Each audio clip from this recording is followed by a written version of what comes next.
Bonjour à tous.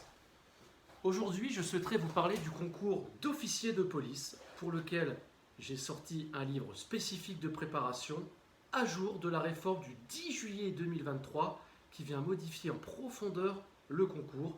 C'est d'ailleurs à la fois le seul livre spécifiquement consacré à ce concours d'officier de police sur le marché et également donc le seul à jour de la réforme du 10 juillet 2023. La première chose que je souhaiterais vous dire, nous sommes en octobre 2023. Les inscriptions sont en cours pour le concours 2024, dont les écrits auront lieu les 23, 24 et 25 janvier prochains, c'est-à-dire très rapidement. Les générations un peu plus âgées qui s'intéressent à ce concours parce qu'ils sont déjà professionnels et ils envisagent une reconversion se souviennent peut-être de ces promotions d'il y a 5, 10, 15, 20 ans, où il n'y avait que quelques places externes, ça ne dépassait pas 100. Cette année, il y aura 200 candidats externes admis en juin prochain à l'ENSP site de Cannes-Écluse. Je répète, 200 candidats externes admis à ce concours de catégorie A du corps de commandement de la police nationale. C'est inédit, c'est un repyramidage du corps de commandement de la police nationale qui suscite ceci. Ça fait 400 places en tout. Les internes auront également un quota de 200 places réparties entre deux concours, premier concours, deuxième concours, et les externes plus de 200 places. Je vous encourage donc à vous intéresser à ce concours. Je souhaiterais vous dire quelques mots sur le grand oral. C'est souvent le point qui revient le plus fréquemment dans les questions que me posent les étudiants que j'accompagne au concours sécurité-défense et qui me disent comment faire pour susciter auprès du jury la passion pour finalement un métier que je n'ai pas encore embrassé, que je n'ai fait qu'effleurer par quelques stages, par des discussions, des pistes de réflexion. Comment montrer cette passion à un jury qui, lui, est déjà dans le métier?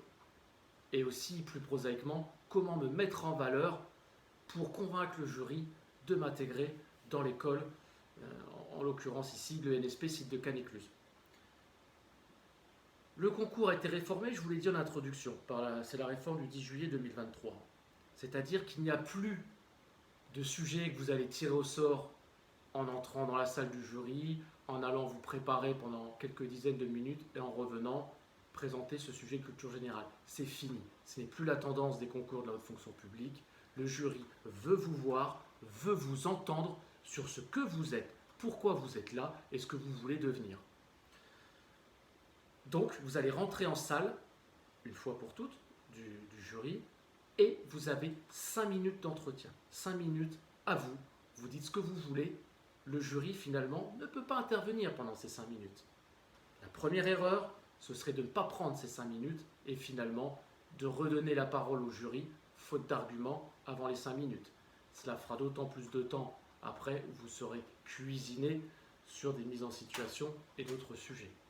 La deuxième chose, c'est de servir une sorte de fourre-tout au jury qui serait incompréhensible ou un débit de voix qui ne serait pas bon et qui pourrait montrer soit un manque de confiance, soit un manque de motivation, ce qui est encore plus dommageable pour votre note finale.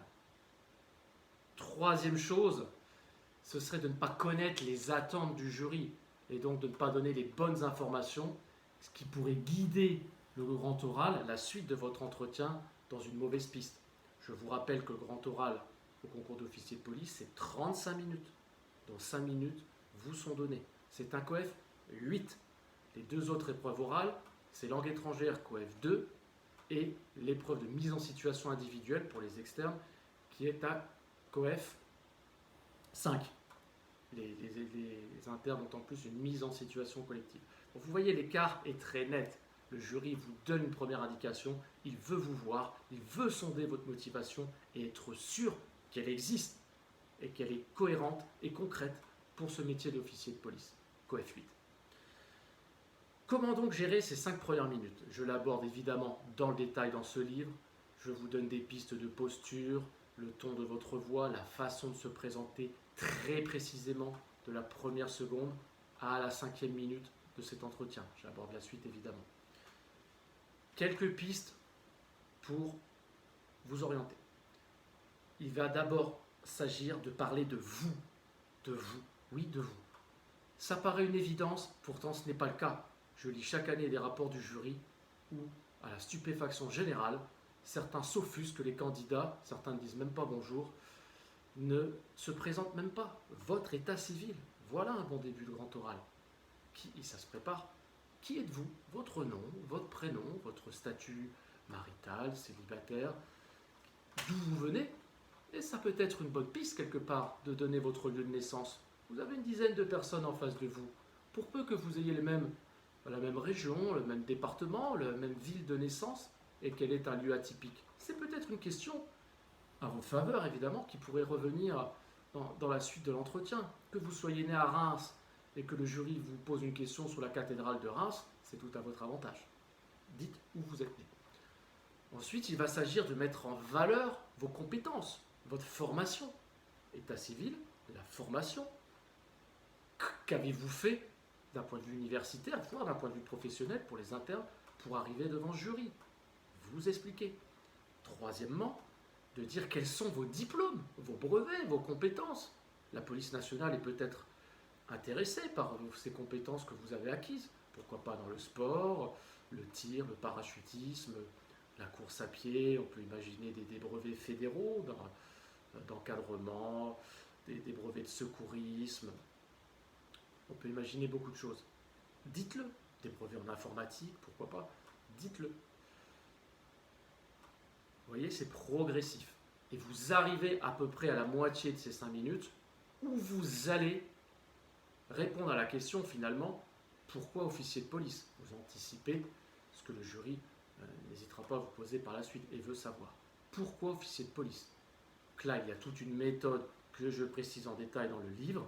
Il va s'agir évidemment de regarder son CV et de mettre en valeur ce que vous avez fait jusqu'à l'heure de votre passage devant le jury et qui peut donner des arguments de motivation et de justification de votre présence à ce grand jury. Ça peut être des stages, ça peut être des engagements associatifs, sportifs, ça peut être des brevets, des compétences, des voyages passés. Toutes ces choses à mettre en valeur et à structurer. Je vous explique dans le livre comment faire. Les 5 minutes sont passées, le jury reprend la parole et évidemment va commencer à revenir sur cette première partie de l'oral. D'où l'intérêt de donner les bonnes pistes au jury sans forcément les pousser jusqu'au bout. Toutes les épreuves, avec des exemples et des corrigés, sont spécifiées dans ce livre. J'ai même inclus une adresse mail de contact, pas un forum internet, c'est une adresse mail entre vous et moi pour discuter, poser vos questions, pourquoi pas m'envoyer votre CV et recevoir vos arguments personnalisés à mettre en valeur. N'hésitez pas, le livre est disponible partout en format numérique et en format écrit. J'espère que cette vidéo vous a été utile. Inscrivez-vous, formez-vous et bonne chance.